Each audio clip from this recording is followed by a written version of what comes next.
Inkuru yihutirwa cyane yitwa Lieutenant Colonel Simon Kabera. Uyu ni umuvugizi wungirije wa RDF igisirikare cy'u Rwanda. Mbere gato yuko tuyinjiraho by'umwihariko, reka mbabwire ko ku mirongo y'urugamba muri Repubulika ya Demokarasi ya Kongo ibintu byongeye kudogera by'umwihariko muri Masisi ndetse na Walikale. AFC 23 gikomeje guhangana na FDLR ndetse na FARDC. Ingabo z'urundi nazo biravugwa yuko hari ingabo nke zasigaye muri ako gace zikomeje kwisuganya ndetse zitangiye no kugaba ibitero bitandukanye kuri aba barwanyi ba M23. Uyu munsi haramutse ibitero bikomeye cyane bya drone ndetse n'indege za Repubulika ya Demokarasi ya Kongo byibasira abaturage ndetse n'abarwanyi ba M23 mu bice bitandukanye by'iki igihugu. Hagati aho ngaho M23 imaze gushyira hanze itangazo rikomeye cyane yamagana ibitero by'ingabo za Repubulika ya Demokarasi ya Kongo ndetse n'ingabo z'u Burundi, FDLR ndetse na Wazalendo. Hagati aho ngaho ku rundi ruhande Uvira ho biravuga yuko ubu ngubu ibintu bituje cyangwa se haratuje cyane bitewe nuko hamaze kwigarurwa na M23. Ingabo z'u Burundi zari zimaze iminsi rero zivugwaho gusubiza ibintu irudubi, zo zikaba zaramaze gusubira mu gihugu cy'u Burundi. Abandi bakomeje kwihisha, ariko M23 yasohoye itangazo basaba ko bakwishyira ahagaragara kugira ngo bafashwe gusubizwa mu gihugu cy'u Burundi. Nakubwira yuko M23 ni itangazo navuga yuko yasohoye hanze ryatunguye abantu benshi cyane batekerezaga ko wenda ishobora kuba yakwihorera, ariko aravuga ati twebwe nta kibazo dufitanye n'abarundi, ati ni bene wacu, ntabwo turi mu murongo cyangwa se mu mwanya mwiza wo kuba twakwihorera, ahubwo nibigaragaze basubiye mu gihugu cyabo. Gusa ishimangira ko uzahirahira ashaka kwigabaho ibitero bazirwanaho bazamusubiza kandi bitazigera bimugwa amahoro. Rero mbere yuko twinjira kuri inkuru muri rusange ivuga kuri Lieutenant Colonel Simon Kabera umuvugizi wa RDF, babwire ko Perezida Paul Kagame ku munsi w'ejo yavuze amagambo akomeye cyane kuri Perezida Neva ndetse na Perezida Felix Tshisekedi. Avuga ko we yifatiye ubwe telefone ye ahamagara Neva Perezida Ndayishimiye mu gihugu cy'u Burundi amubaza iby'ingabo ze ziri mu burasirazuba bwa Kongo muri Kivu y'Amajyaruguru. Neva abanza kumubeshya aravuga ati nta ngabo dufite muri Kivu y'Amajyaruguru, ati tuzifite muri Kivu y'Amajyepfo, ati nose ko ingabo z'umuryango wa Afurika y'Iburasirazuba zivuye muri Kongo, mwe musigaye mukora iki? Ati turabona ati hari ibibazo by'umutekano muke, ati bituruka aho ngaho muri ako karere, ati muri Repubulika ya Demokarasi ya Kongo, ati turiye kubw'iyo mpamvu mu buryo bwo kugira ngo dukomeze dusigasire umutekano w'igihugu cyacu cy'u Burundi. Ati kuko hari ibitero byinshi bituruka muri Kongo, ati niyo mpamvu rero ingabo zacu ati ziriyo, ati kubwo amasezerano twagiranye na Repubulika Iharanira Demokarasi ya Kongo.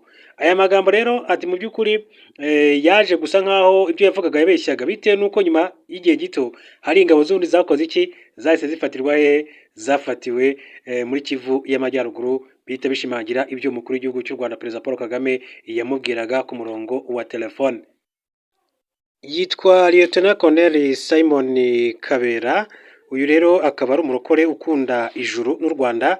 Ati yagizwe umuvugizi wungirije w'igisirikare cya RDF. Inkuru yanditswe na kimwe bitangazamakuru bikora imbere mu gihugu cy'u Rwanda tariki ya 8 ukwezi kwa gatatu 2023. Perezida Paul Kagame akaba ari umugaba w'ikirenga w'ingabo z'u Rwanda yagize Lieutenant Colonel Simon Kabera umuvugizi wungirije wa RDF, aho yungirije Brigade General Ronald Rwivanga. Icyo gihe nibwo iyi nkuru yageze mu bitangazamakuru, abantu batangira kuyumva, yaba kuri radio ndetse mu bindi bitangazamakuru byandika no ku mbuga nkoranyambaga. Hanyuma iyi nkuru yihutirwa cyane kuri Lieutenant Colonel Simon Kabera, babwira ko ariko izi mpinduka zari zatangajwe ari ku munsi wo kuwa kane tariki ya 8 Kamena 2023. Lieutenant Colonel Kabera w'imyaka 52 amaze igihe kinini cyane mu ngabo z'u Rwanda. Mu buzima busanzwe ni umubyeyi wubatse unafite abana, imfura ye ifite imyaka igera kuri 12. Lieutenant Colonel Kabera yakoze mu nzego zitandukanye mu gisirikare cy'u Rwanda, harimo ko yabaye mu nama y'ubutegetsi y'ibitaro bya gisirikare guhera muri 2019. Mbere yaho kandi yagiye mu butumwa bw'amahoro muri Sudani y'Epfo UNMISS. Muri UNMISS Lieutenant Colonel Kabera yari umuyobozi wungirije ushinzwe itangazamakuru. Ni umuntu usanzwe azwi mu bijyanye n'iyobokamana n'ubuhanzi, ndetse inshuro nyinshi cyane agaragara mu bikorwa byo kuvuga ubutumwa bwiza bw'Imana. Yigeze kuvuga ati niba hari ikintu mfite kiruta ibindi, icya mbere ni ukuba umunyarwanda, nkaba ndi umunyarwanda, nkaba mfite uburenganzira ko abana banjye bazakurira mu gihugu cy'u Rwanda, abuzukuruza n'ubuvivi. Ikindi kirenze kuri ubu buzima, ati buri hano ni uko nakiriye Yesu, nzi ko na nyuma y'ubuzima hari ikindi gihugu Yesu yagiye kudutegurira tuzabamo nk'uko yabivugaga. uko nkunda kuzaba mu ijuru niko mfite urukundo nkunze igihugu cy'u Rwanda nk'umunyarwanda mu gihe nkituyemo. Amagambo ya Lieutenant Colonel Simon Kabera. Akaba rero ari byinshi yakomeje kugenda agarukaho mu bihe bitandukanye.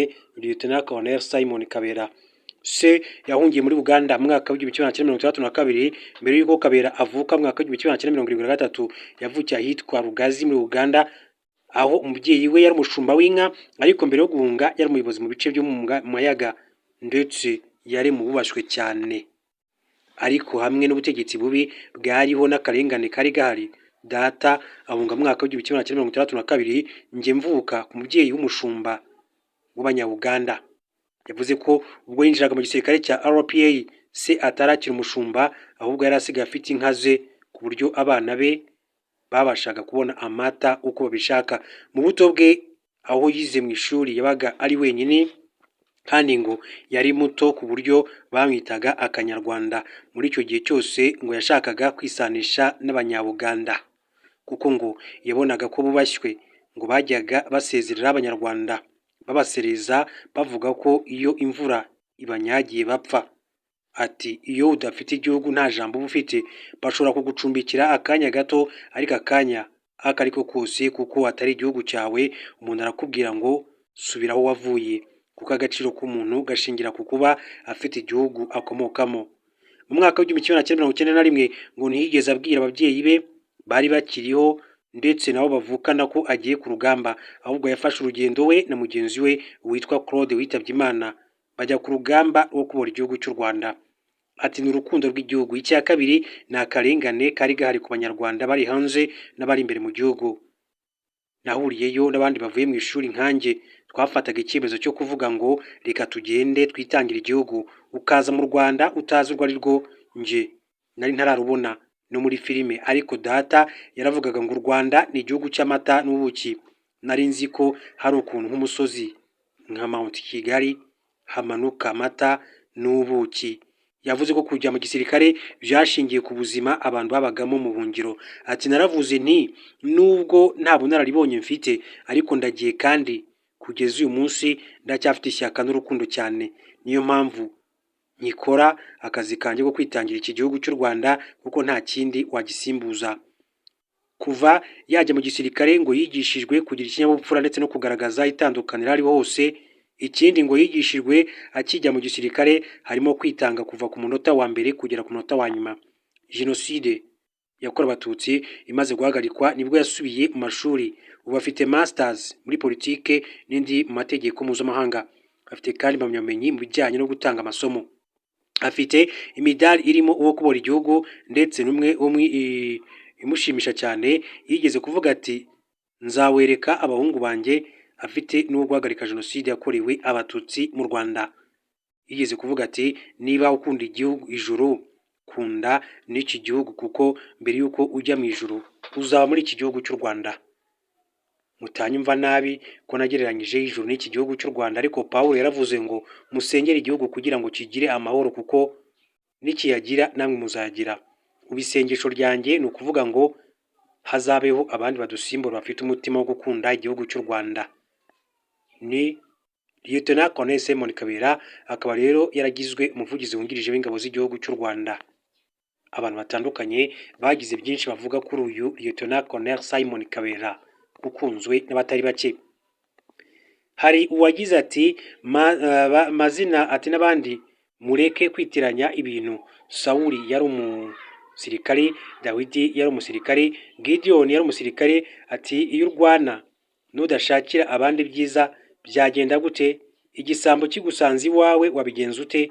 Ese ni impuhwe zibavugisha cyangwa se ni ishyari?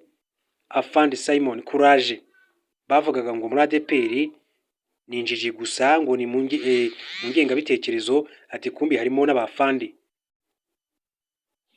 Hazasuzumwe icyishe inyuma y'izo mvugo naho zikomoka. Thank you His Excellency Paul Kagame. Inzego zose za leta kuva na kera Imana yarahagarirwaga. Hanyuma afande, ni byiza kuba ukunda Imana, ariko ntukabivange n'iby'abantu. niba koko ukunda Imana byaba byiza utabivanze n'iby'isi ahubwo ukigana ba Pawulo nawe ukajya mu nzira ukabwiriza ijambo ry'Imana ukaba ingabo ya Kristo nyakuri, ntukabivange n'iby'isi n'iby'Imana. Ubwo se nujya ku rugamba ukica abantu uzaba ukorera Imana? Kandi Imana itubuza kwica, ahubwo tugakunda abanzi bacu. Ibya Kayizari tubihe Kayizari, iby'Imana tubihe Imana, otherwise ntabwo bishobora kujyana, never. Ndati Thanks to Lieutenant Colonel Simon Kabera, ubundi gukunda igihugu cyawe ni ihame tu murokore. Atugisabira ibyago, amakimbirane n'akaga, yifitiye ibibazo rwose, akeneye kwigishwa ko ukwiye kuba aheza hatekanye kandi kubiharanira ni intego ikwiye kugirwa na buri wese. If we struggle to enter the heavenly places we have not yet reached, why can't we manage to have a peaceful and prosperous country we stay in through our good deeds? Abana bacu ntibazabura kudushimira ibyiza twakoze kuko bazatura mu mugisha twabahesheje. Vive notre Rwanda et son peuple. Unda ati wapi, ntabwo bikwiriye ko umurokore afata imbunda akajya kurasa abantu. Ati umurokore kuri ni umunyamahoro. Unda ati thanks to the servant of God, keep on you deserve. Thanks to the servant of God, Imana ikomeze yikwagure, you deserve to be promoted. Ati mu by'ukuri byari byiza cyane, ati rwabimeritaga. Ati Imana ishimwe, ati kubwawe Afande Kabera, urugero rwiza mu barokore kandi bakora imirimo yabo neza. Imana izakubahishe muri imirimo mishya. Undi ati ati Imana ishimwe cyane Afande wacu, kandi nukuri Imana ukorera irazirikana iterambere muri byose. Yesu muri kumwe, ati nta gusiga, ukomeze uheshe Imana ikuzo mu mirimo mishya mutangiye. Undi ati congratulations comrade, Imana igushyigikire mu mabanga mashya. Undi ati congratulations comrade, Imana ikomeze kuba hafi. Ati rwose Afande Simon Kabera wahembuye benshi, nawe Imana ikomeze ikuzamure. Ati ndagukunda indirimbo yawe, ati hari inshuti nabinye, ati dahwanye nizo mwisi, ati Uwiteka aguhaze ibyiza kandi uzahore ubera rwakwibarutse umugisha. Undi ati Afande, ati uyu munyamakuru aguteye undi ati najye, undi ati igihe mujye mudufasha, ati mwifa ni byinshi cyane. Abantu bagiye bavuga ati Miss ya Afande Rwivanga ubwo iri kwarirwa ku ntoki. Ati Simon Kabera turagukunda cyane, ati ni umuntu w'Imana, ati yanavamo umukandida mwiza wasimbura umusaza wacu son excellence monsieur President Paul Kagame. Undi ati uyu mu Afande ndamuzi, nibuka muri 2007 duhurira mu butayu, ati ari umuntu usenga cyane, ati yuzura umwuka wera, none ageze kuri ariya mapeti, ati agisenga. Aba nibo bakristo b'ukuri, atureke bamwe bameze nka Bamporiki basenga bamara gusubizwa bagatukisha Imana. Undi ati felicitation, ati wow kongs Afande, uko uzamuye mu ntera ukomeze kuzamurwa no mu mwuka, ipeti wongerewe no mu ijuru bakongera irindi imirimo myiza. Ati ibi ntacyo bitumariye. Ati niwe musirikare wa mbere numvise avuga iby'ijuru. Ati kuvuga iby'ijuru, ati niko kurota ukanuye, ati ntiwahora mu nzozi ngo ukore igisirikare neza kuko bigusaba guhora ukanuye. Imana tugira nuko yungirije, naho ubundi igihugu cyari kiguye mu manga. Ati ariko umuntu uzi umuti azandangire, ati sinzi impamvu umusirikare wese mubonamo ati mbona ati ariko ati ntimukavuge ngo mwarakijijwe nk'uko Yesu yavuze muri Matayo 24 umurongo wa 13, umuntu azamenya ko akijijwe ku munsi wa nyuma, ati ubwo Imana izarimbura ababi bose. Ati nurokoka kuri uwo munsi nibwo uzavuga uti ndakijijwe. Uzi gute se niba wowe uzarokoka kuri uwo munsi? Ati kwirata uvuga ngo narakijijwe, ibyo ni wishful thinking. Ati Imana ibifata nko kwiyemera. Ubona ari igitekerezo cye. Ati Afande ni byiza ko rero ukunda Imana, ariko nagira ngo ngukosore, ati kubera ko uvuga ko ukunda igihugu, ati menya neza ko Bible ivuga ko dutegereje isi nshya n'ijuru nshya. Ati bisome muri Petero wa 2 umurongo wa 13 Yesu ati urimo kuvuga ntabwo yigishaga ko abeza bose bazajya mu ijuru. Ati muri Matayo igice cya 5 umurongo wa 5 Yesu yavuze ko ari abeza ati bazaba mu isi, ati zaba paradizo, ati ku munsi wa nyuma Imana izakura mu isi ababi bose isigaze mu isi abantu beza, nk'uko mu migani ye umurongo 21 na 22 havuga cya gihugu wavuze ko ukunda kizaba hano ku isi, kizaba paradizo giturwemo iteka n'abantu beza, nk'uko Zaburi igice cya 37 umurongo 29 havuga. Ahandi ati ngukosore nuko umuntu azamenya ko arokotse ku munsi w'imperuka ubwo Imana izarimbura abantu babi bose. Ati wowe ukarokoka. Tisoma Matayo igice cya 24 umurongo wa 13 bisobanura ko nta muntu n'umwe uzi ko uwo munsi azarokoka, bizwi n'Imana gusa. Ntitukite ko rero turi abarokore. Ati harakabaho Imana, ati u Rwanda na Papa Ivan, Angel, Ian ndetse na Brian, ushaka kuvuga Son Excellence Monsieur Perezida Paul Kagame. Ati niba hari ikinezeza n'ubuzima bwo kugira Imana nyambere, ati gukizwa uba ukijwe byinshi, ubaho ufite amahoro masa atemba n'ukuri n'uruzi. Ati nukuri Imana igukomereze mu buntu bwayo afande. Undata abasirikare nibo bastar ba mbere kuri no rubuga. Ati ndanezerewe Yesu Kristo arakomeye cyane. Ati umukozi w'Imana ahabwe umugisha uturuka ku Muremyi. Undi ati Simon Kabera Uwiteka amukomereza amaboko. Ati congratulations afande Simon Kabera, Imana bashyigikire ati mu nshingano mwahawe. Ati kabisa, ati umunyamakuru yabivuze neza, ukunda Imana n'igihugu. Ati Imana ishimwe, iyi nkuru irashimishije. Ati Imana ishimwe, ati kubwawe mwene data. Ati haleluya haleluya, ati ndanezerewe cyane. Ati niyo mpamvu nkunda u Rwanda nta kurobanura ku butoni ati kuhaba. Ati Imana ishimwe, ati yagutoranyije binyuze mu mukozi w'Imana, umugaba w'ikirenga w'ingabo z'u Rwanda, Son Excellence Perezida Paul Kagame. Ati kumeza ube urumuri nk'uwaguhamagaye. Ati nuko rero ati fatanya na mugenzi wawe Rwivanga dukomeze dukorere urwatubyaye. Ati courage. Ati ni byiza koko kuba ufite igihugu, ariko burya ati ntiwamenya ikizaba ku bantu bacu, tubateguriye systeme nziza. Ati burya rero ibihugu byinshi nka Amerika n'iby'Uburayi ati byanyuze mu mage mbere yo kugera aho biri uyu munsi wa none. Ntabwo warya ngo usinzire ati ku muturanyi wawe rukinga babiri ngo wumve ko ari amahoro y'igihe kirekire. Ati muribuka abirabura ati byababayeho, ati byasabye urugendo rurerure, ariko ati byarangiye bibohoye. Ati nabyo rero umuramyi Simon Kabera yasobanuye yaciyemo, ati n'umuryango we natwe twese twaciyemo, ariko ati byaduteye ingufu zo kubihindura. Ati muri make ntitwasimbuza systeme mbi isa nayo. Ati ni mucyo duhatanire kwimakaza ubumwe, urukundo n'uburinganire. Ati mu Banyarwanda bitari uko abana bacu ati bazatuvuma ati kubwo kubicaza ku kirunga gishyushye. Undi ati iyo ufite igihugu wowe uba ugomba gukora cyane ukitonda, ugasagurira n'igihugu binyuze mu misoro utanga. Ati ubwo rero kurara inzara birashyika ariko ntibihoraho. Ati gukura amaboko mu mpu biraruta ngo utayihanganye ntayishira muvande. Ese wari uzi ko ati naha Buraya cyangwa Amerika ati hari abarara inzara? Ati nabonye hari n'abarara mu mihanda babuze aho kwegeka umusaya. Ati nibura rero ibyo iwacu nta ubura aho yegeka umusaya. Ati ubu butaka bwatunze abakurambere ntibwananirwa rero kudutunga. Ati ntugire impungenge, Abanyarwanda n'abakozi nta bunebwe babamo. Ati baritunze.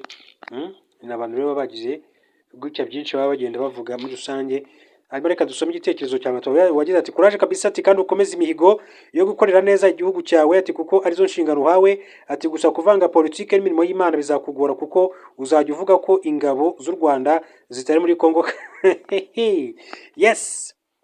Undi ati genda bakunda cyane. Ati iyo mwakunze umuntu ati ariko nk'ubu agize ikibazo ati gituma ahunga igihugu, amagambo mwahita mutangira ati kumuvugaho yaba ateye ubwoba cyane. Undi ati wow, ati mbega byiza. Ati ya ndashima Imana ati bw'uyu mukozi w'Imana. Ati Imana ikomeze cyane izamuzamure ati kandi murinde. Ati welcome komanda mwiza. Ati haleluya, Uwiteka ahabwe icyubahiro, ishimwe rikomeye cyane ku barokore cyane kuri ADPR. Turagukunda perezida wacu Kagame, Imana iguhe umugisha. Ati umurokore ati mwasetsa n'uvuye guta. ati ubwenge buke, undi ati ndagukunze ntakuzi, ati watura neza urakabyara, ati abandi bahungu n'abakobwa reka dukunde iki gihugu cyacu cyitwa u Rwanda, hatagira ntukitiranya n'ikindi, ati ubundi tunagikorere, ati buri wese ku rwego rwe. Yes, ibitekerezo by'abanyarwanda batandukanye. Reka rero mbashimire, mbifurize gukomeza kugira ibihe byiza, ariko nyuma gato tureba n'andi makuru akomeza.